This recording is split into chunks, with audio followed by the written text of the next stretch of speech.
तो ये कल हमें कह रहे थे नियतम कुरु कर्मत्वम कर्म ज्यायो ही अकर्मण। अर्जुन नियत कर्म कर, और ये नियत भी समझने जैसा है यहाँ पर ना। नियत का एक अर्थ तो ये है कि जो हमारे लिए नियत है, ब्रह्मचारी, गृहस्थी, वानप्रस्थी, सन्यासी, उन कर्मों को करो, एक है नियत। दूसरा अर्थ है जैसे पिछले ही श्लोक में आया था ना, नियम्य। यस्तु इंद्रियाणि मनसा नियम्य, नियमन करके। तो तू जो भी कर्म कर रहा है वो कैसे कर? नियत कर्म माने मन को नियम्य करके, मन को साध के फिर कर्म कर, जो भी करना है। तो उसके साथ ये और जुड़ा हुआ, नियतम कर्म त्वम कुरु।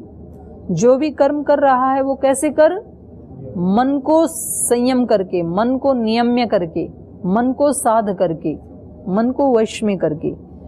तो फिर तेरा कर्म भी क्या हो जाएगा? अकर्म से श्रेष्ठ हो जाएगा। क्योंकि वास्तव में जैसे पारमार्थिक दृष्टि से देखें तो कर्म तो अंतिम स्थिति में तो कर्म छोड़ना ही पड़ेगा। जो मोक्ष का अभिलाषी है तो कर्म छोड़े बगैर तो मिलेगा नहीं ना वो। तो कर्म से तो क्या अकर्म श्रेष्ठ हुआ ना, क्योंकि वो छोड़ना ही पड़ेगा।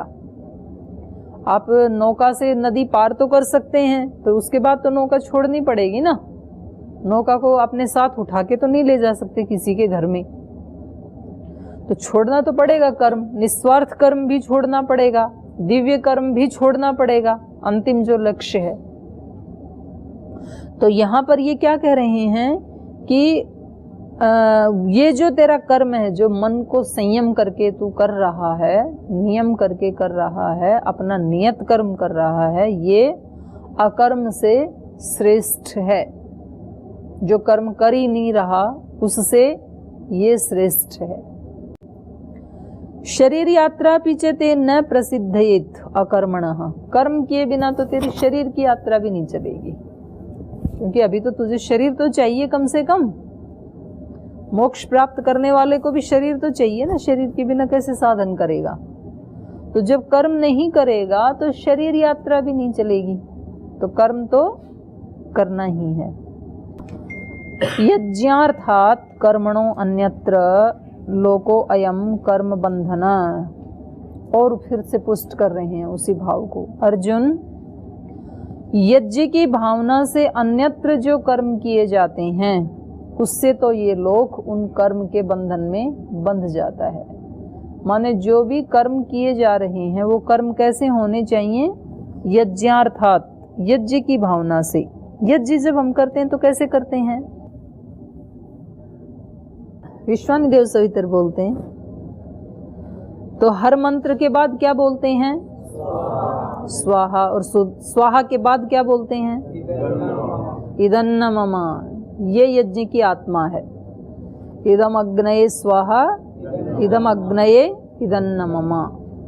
अलग अलग देवों को आहुति देते हैं ना, ये अग्नि के लिए, ये वायु के लिए, आदित्य के लिए, लेकिन ये उनके लिए है, लेकिन ये मेरा नहीं है। ये किसी ने मुझे दे दिया था, मैं माध्यम बन गया, मीडिया बन गया, मैं, मेरा नहीं है। ये आत्मा है यज्ञ की।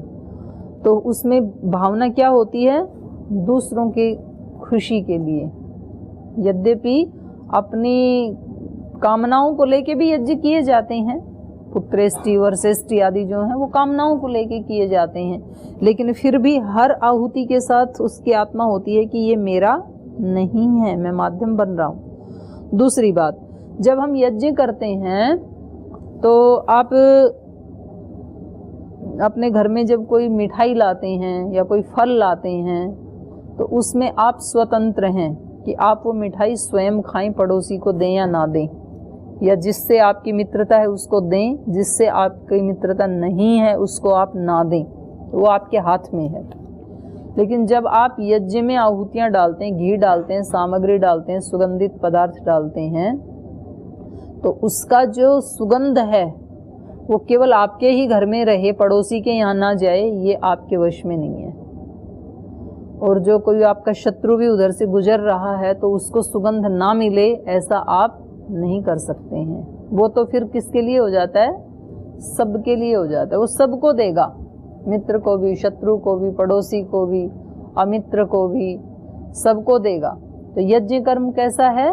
परमार्थ उसमें छिपा हुआ होता है, स्वार्थ में भी परमार्थ होता है।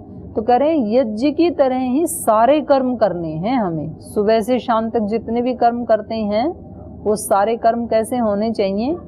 यज्ञ जैसे। तो उसमें भावना क्या हो? इदन्न मम। पढ़ाई भी कर रहे हैं तो किसकी शक्ति से पढ़ाया जा रहा है? ईश्वर की शक्ति से। किसकी शक्ति से पढ़ा जा रहा है? ईश्वर की शक्ति से। तो इसमें भावना क्या होगी फिर? मेरा नहीं है, इदन्न मम। और उससे अतिरिक्त स्वार्थ के वशीभूत होकर के जब कम काम किए जाते हैं, कर्म किए जाते हैं, तो वो क्या हो जाते हैं?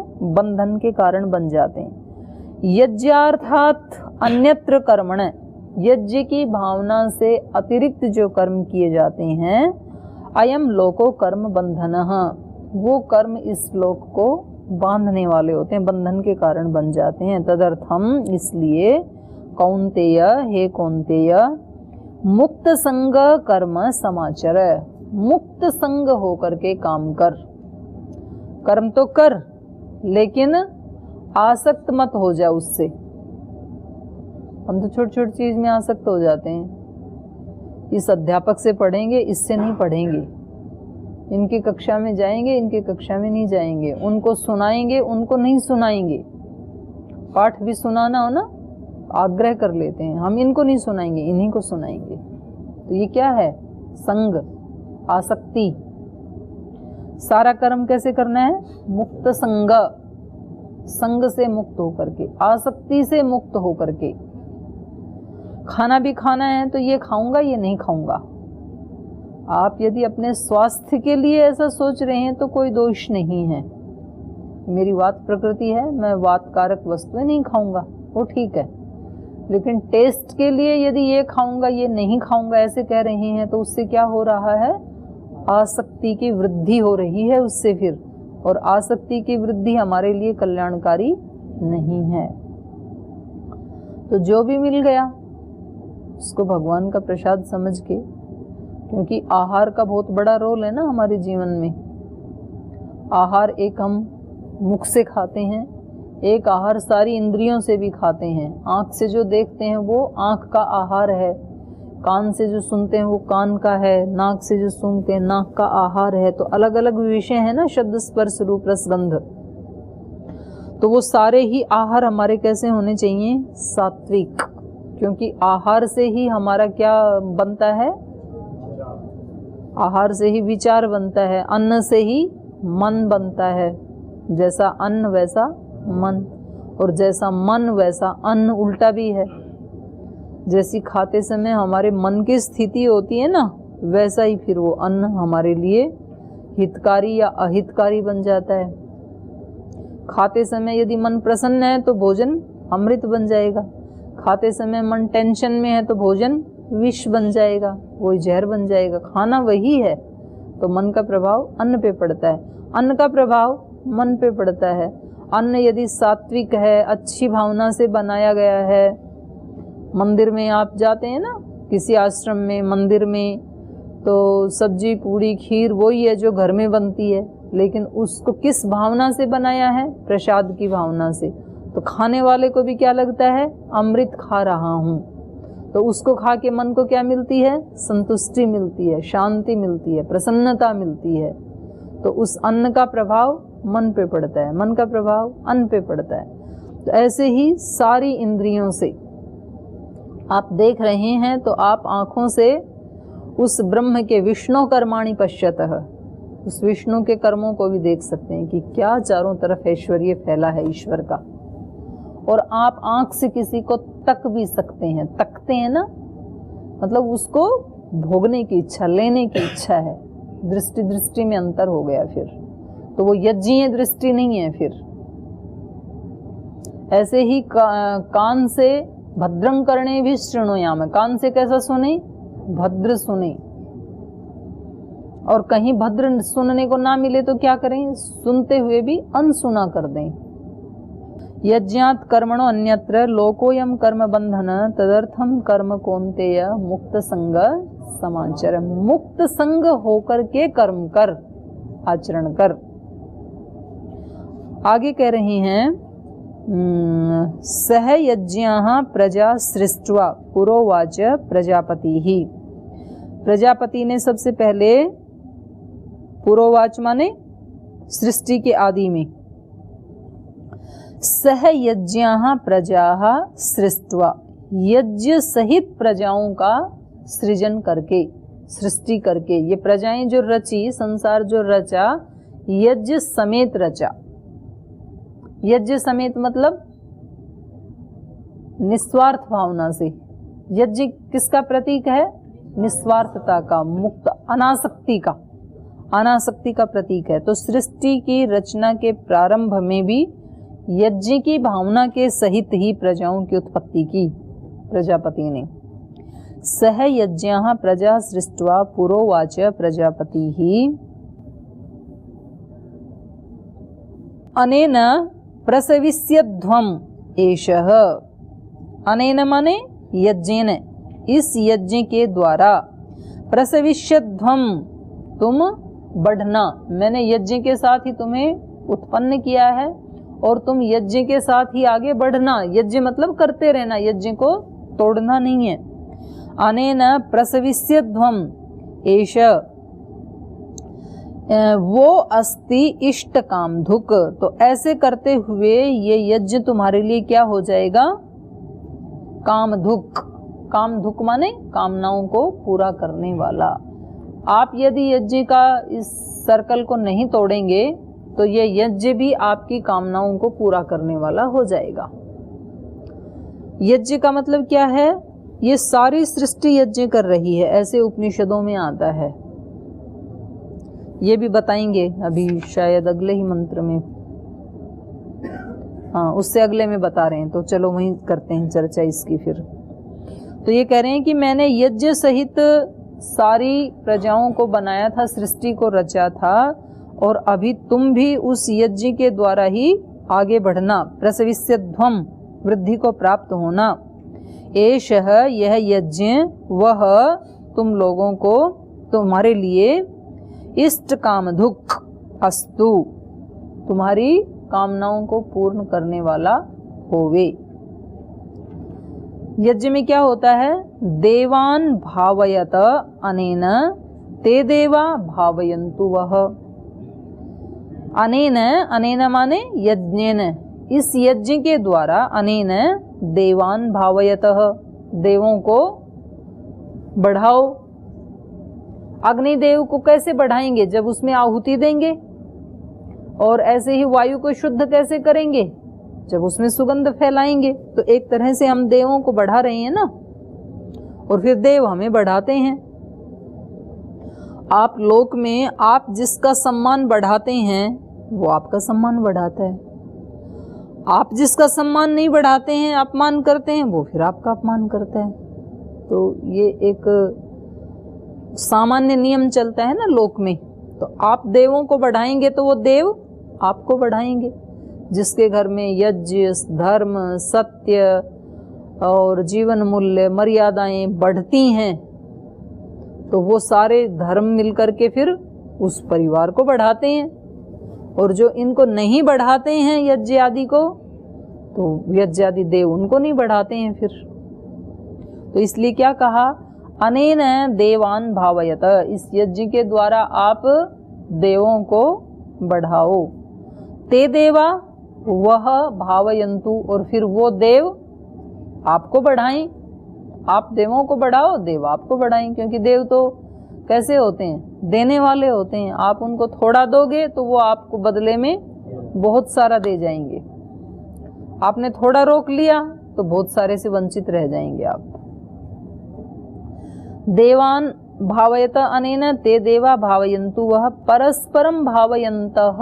तो इस प्रकार परस्पर एक दूसरे को बढ़ाते हुए परम श्रेयः अवाप्स्यथः, परम श्रेष्ठता को, श्रेयः परम, परम श्रेष्ठता को, परम कल्याण को आप अवाप्स्यथः प्राप्त हो जाओगे। तो ये देवों को हम बढ़ाते हैं, फिर देव हमें बढ़ाते हैं। इसका सर्कल फिर ये आगे आएगा, 14-15 नंबर श्लोक में आ रहा है। इष्टान भोगान ही वो देवा दास्यन्ते यज्ञ भाविताः तैः दत्तान प्रदाय एभ्यः यो भुंक्ते स्तेन एव सः। इष्टान भोगान ही वो देवा दास्यन्ते यज्ञ भाविताः, यज्ञ से बढ़ाए हुए जो देव हैं वो हमें क्या देते हैं? इष्ट भोग देते हैं। जो हम चाहते हैं देव हमें देते हैं। जब हम देवों का आज्ञा पालन करते हैं, उनके अनुसार अपने जीवन का आचरण करते हैं, तो वो देव भी फिर जो हम चाहते हैं वो हमें देते हैं, दैवी शक्तियां भी। इष्टान भोगान ही वो देवा दास्यन्ते यज्ञ भाविताः, यज्ञ को जो बढ़ाते हैं उनको ये देव इष्ट भोगान ही दास्यन्ते, इष्ट भोगों को देते हैं। तैहि दत्तान प्रदाय एभ्यः यो भुंक्ते, और उनके द्वारा दिए हुए को जो ये व्यक्ति अपने लिए ही भोग कर लेता है। तैहि दत्तान, उनके द्वारा दिए हुए को, माने उनसे लेकर के, उन देवों के द्वारा दिए हुए जो भोग हैं उनको लेकर के अप्रदाय एभ्यः, नहीं देता है इनके लिए, इनके लिए माने देवों के लिए, फिर वापस नहीं देता है। एक बार देवों से ले लिया फिर उनको वापस नहीं देता है। अप्रदाय एभ्यः, जो देवों को नहीं देता है, और यो भुंक्ते, जो स्वयं ही भोग करता है, स्वयं ही खाता है, तो वो उसको क्या कहा? स स्तेन एव, वह तो चोर है। भाई किसी से मिला था आपको तो वो आपका थोड़े ही है। जैसे मान लो मैंने आपको दिया, 100 रुपए दिए या कुछ मिठाई दी, तो वो अब आपके पास आ गया, तो अब आपको थोड़ा तो मुझे देना चाहिए ना। आप पूरा का पूरा खा जाएं तो ये क्या हो गई? चोरी है ना ये तो। आपको दिया इसलिए था कि भाई आप भी थोड़ा खा लेना और थोड़ा देवता को भी चढ़ा देना, दूसरों को प्रसाद भी बांट देना, और सारा हम खा गए, प्रसाद बांटा ही नहीं, तो ये क्या है? चोरी है ये। तो सब ईश्वर का दिया हुआ है हमारे पास, और हम ईश्वर के लिए कुछ भी वापस देते नहीं हैं, तो फिर ये इसके लिए केवलाघो भवति केवलादि जो आता है ना, वो ही है ये। तो खाना कैसे चाहिए? यज्ञ शिष्टाशिनः संत मुच्यन्ते सर्व किल विषयी। यज्ञ शिष्टाशिनः, जो यज्ञ शेष खाते हैं, यज्ञ से बचा हुआ जो ईश्वर ने दिया वो पहले उसका यज्ञ करते हैं, यज्ञ से जो बचा उसको खाने का विधान है देवता, फिर वो उनका प्रसाद बन जाता है। तो यज्ञ शिष्ट अशिनः, यज्ञ से शेष बचा हुआ जो खाने वाले हैं, संतः यज्ञ शेष को खाने वाले होते हुए, माने उसका भोग करते हुए, सर्व किल विषय ही मुच्यन्ते, सब पापों से छूट जाते हैं वो। भुज्यते तु अघम पापाः, ये पचंती आत्म कारणात्, लेकिन जो केवल अपने लिए ही रसोई बनाते हैं, पकाते हैं, केवल अपने लिए ही भोगों को इकट्ठा करते हैं, ते तु अघम पापाः भुज्यते, वे तो समझ लो पाप को खा रहे हैं, वस्तुओं को नहीं खा रहे, भोजन को नहीं खा रहे, भोगों को नहीं भोग रहे, बल्कि पाप को भोग रहे हैं, भोग उनको भोग रहे हैं। भोगा ने भुगता, तपो न तपता, वयमेव तपता। तो जो अपने लिए, माने जो सेल्फिश होते हैं, मेरे को ही सुख हो, तो ये बहुत बड़ा एक दर्शन है जो कि लोक में प्रचलित है। लोक में ज़्यादातर मेजॉरिटी जिन मनुष्यों की जो मेंटिलिटी है वो क्या है, मेरे को कष्ट नहीं होना चाहिए कोई, बाकी किसी को सुख मिल जाए तो ठीक है, कोई बात नहीं, मुझे दिक्कत नहीं, पर मेरे को बिल्कुल कष्ट नहीं होना चाहिए। तो व्यक्ति को जब क्लास में बैठना होता है तो पहले अपना आसन रोकता है, दूसरे को जगह मिले या ना मिले। मेरा बैग ठीक रखा होना चाहिए, मेरी पुस्तकें ठीक रखी होनी चाहिए, मेरे को पर्याप्त स्थान मिलना चाहिए। बस में, गाड़ी में, ट्रेन में, प्लेन में कहीं बैठते हैं तो मेरे को कष्ट नहीं होना चाहिए। वो तो चलो रिजर्व होता है तब तो कोई दिक्कत ही नहीं है, पर जहाँ रिजर्व नहीं होता है तब कितना झगड़ा होता है। पैसेंजर में कभी देखा है चल के? जनरल डिब्बे में चलते नहीं है पतंजलि वाले तो। वो कोई व्यक्ति आकर के वो इतना चौड़ा सा होके बैठ जाएगा, फिर वो दूसरा आएगा, वो बोलेगा कि बुक करवा रखी है क्या, उधर हट, मेरा भी हिस्सा है इसमें।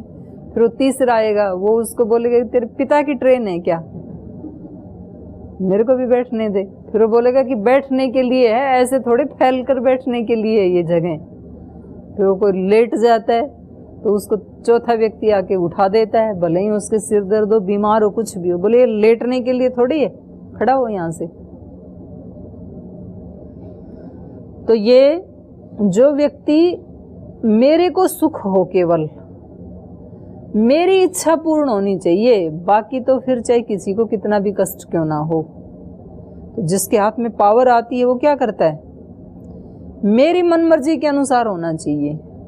और वो पावर चाहे घर में आ जाती है, चाहे समाज में आ जाती है, संगठन में आ जाती है, संस्थान में आ जाती है, जहाँ भी आ जाती है व्यक्ति के पास, तो वो उसके अंडर में जो भी काम करते हैं, सेवा करते हैं, उनसे क्या अपेक्षा होती है, जैसा मैं चाहूँ वैसा सबको करना है। मेरे को इच्छा होती है 4 बजे उठने की तो सब 4 बजे उठने चाहिए, और मेरे को किसी दिन इच्छा होती है 6 बजे उठने की तो सब 6 बजे उठने चाहिए। मेरे को जैसी इच्छा होती है वैसा सब करें, मेरे को जो खाने की इच्छा होती है वो सब खाएं। तो ये एक मेंटेलिटी होती है।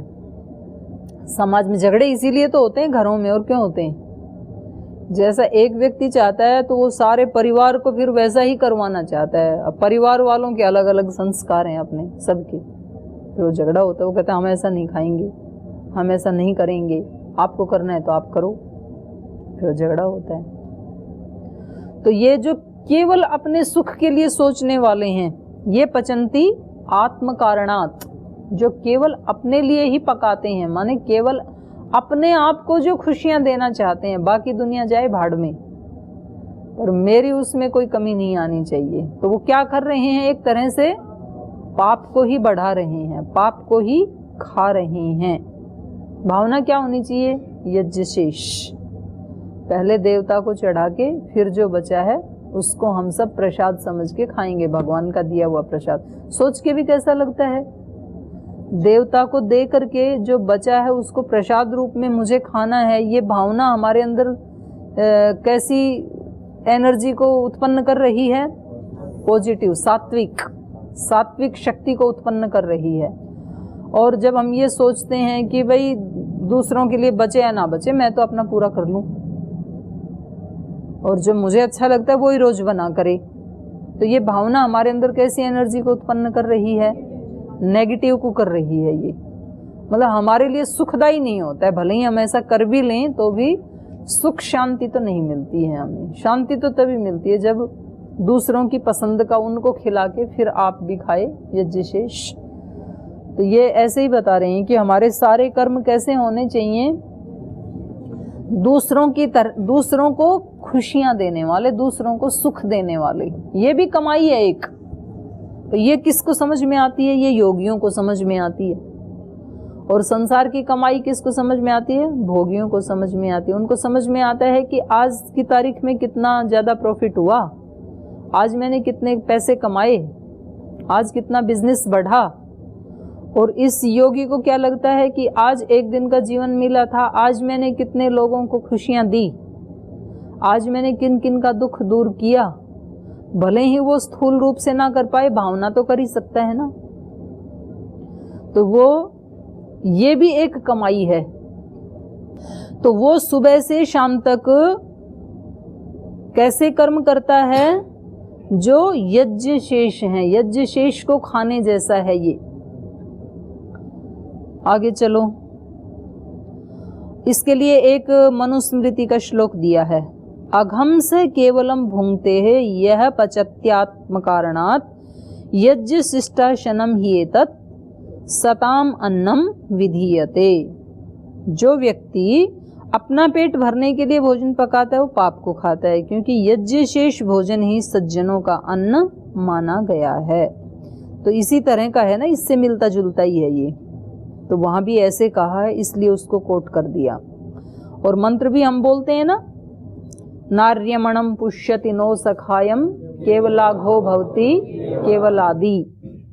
जो अकेला खाता है वो न अर्यमणम पुष्यति नो सखायम, माने ना तो वो अपने मान्यजनों को पुष्ट करता है और न अपने मित्र लोगों को।